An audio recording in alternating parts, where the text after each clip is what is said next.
Hello everyone! Today we want to bring you another episode of Orchids in Pop Culture. We had a lot of fun making this video last time, so we couldn't wait to do it again. Like we said last time, we took inspiration from our fellow YouTuber, Attainable Green. So you should definitely check out their channel as well.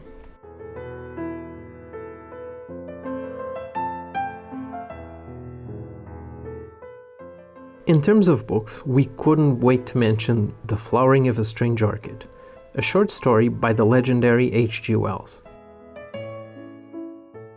Known as the father of science fiction, the famous author of War of the Worlds and The Invisible Man actually studied biology in his early years, which must have informed all of his work, and in particular this short story.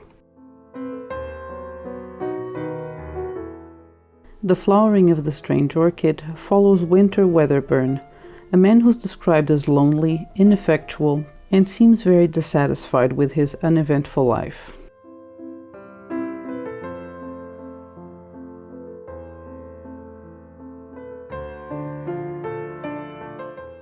This man also happens to collect orchids.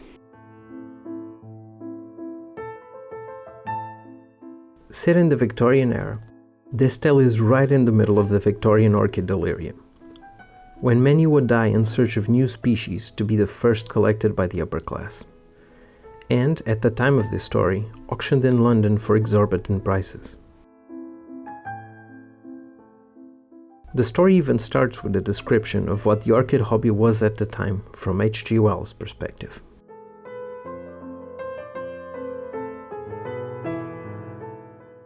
The buying of orchids always has in it a certain speculative flavor.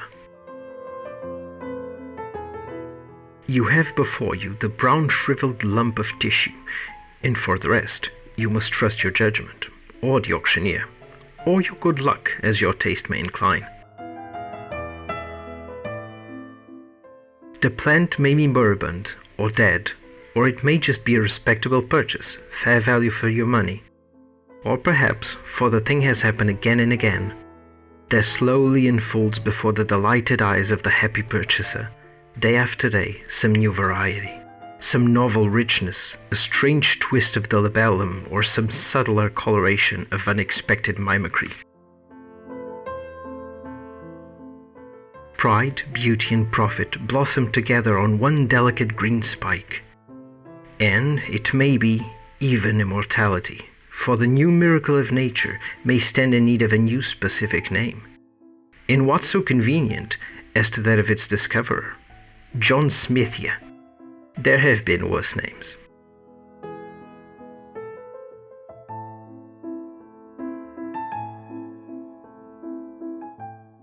Our main character starts the day by confiding to his housekeeper/cousin/best friend that he has a feeling that today something exciting will happen to him.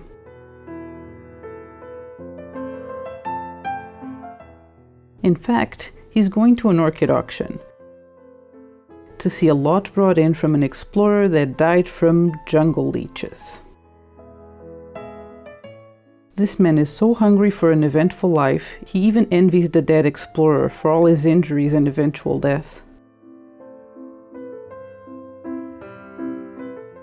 He returns from the auction having made a purchase: vandas, a dendrobium, and some phalaenopsis. But most exciting of all, an unidentified shriveled piece of rhizome found under the dead explorer.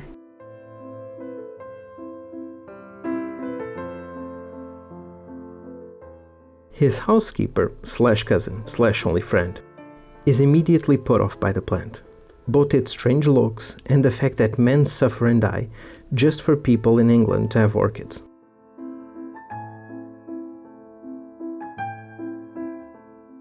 But she can't bring down his enthusiasm.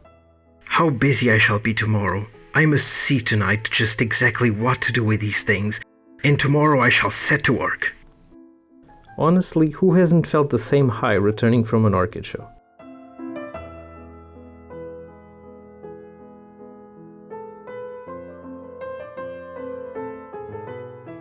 In the next few days, he works hard on these orchids, in what the story describes as his steamy little hothouse, where he's fussing about with charcoal, lumps of teak, moss, and all the other mysteries of the orchid cultivator.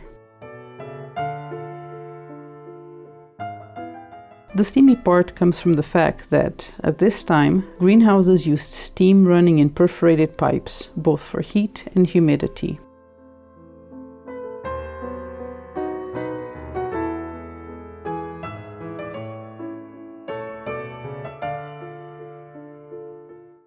It's funny that it mentions the mysteries of orchid cultivation, because even with heated greenhouses, and being a couple of decades after the first book on orchid growing being published in England, at this time orchid care was still very much a guessing game.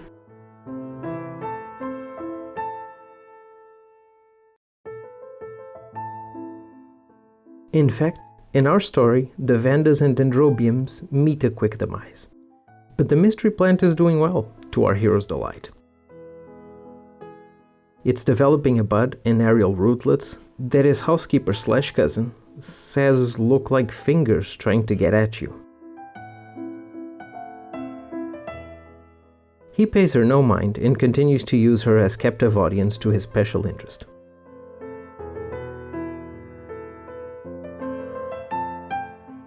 "There are such queer things about orchids," he said one day. "Such possibilities of surprises. You know, Darwin studied their fertilization and showed that the whole structure of an ordinary orchid flower was contrived in order that moths might carry the pollen from plant to plant."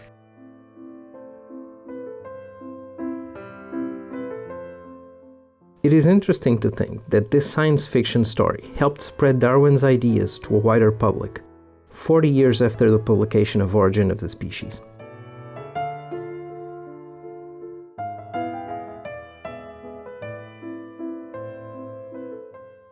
With time, the mysterious plant develops aerial roots, flat at the end, broad leaves with red specks at the end, all characteristics winter weatherburn hasn't seen before, and hopes to mean he has an exciting discovery in his hands. When the plant finally blooms, he knows immediately by the overpowering rich smell that covers his greenhouse, though he couldn't see it because it was covered by his great phalaenopsis lowi. How, I don't know, because as far as I know, phal lowi is quite tiny. He finally reaches the coveted blooms. The flowers are white, with streaks of golden orange upon the petals.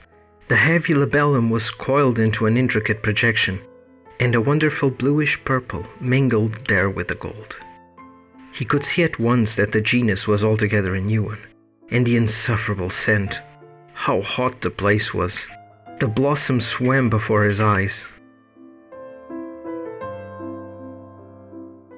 Of course, the blossom swam because our hero just passed out. His cousin goes looking for him when he doesn't come down for tea, and finds him, being drained from all his blood by the plant's aerial roots.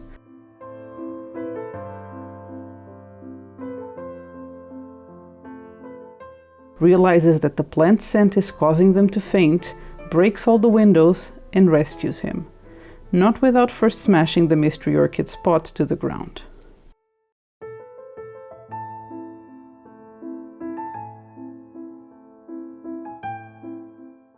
In the end, the mystery plant withered away, as did most of his other orchids in the cold air that entered through the broken windows. But our surviving hero could not be bothered, because finally something exciting had happened to him. There's a lot to be said about this story, like how it was one of the first, if not the first, connecting plants and body horror.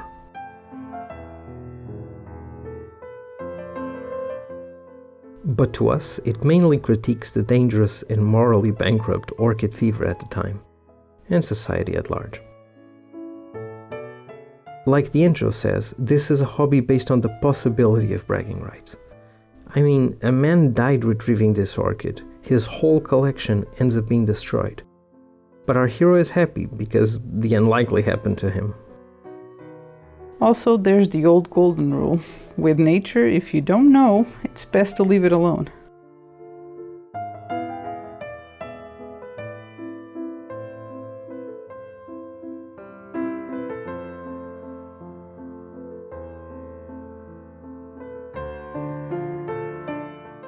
We hope you enjoyed this video.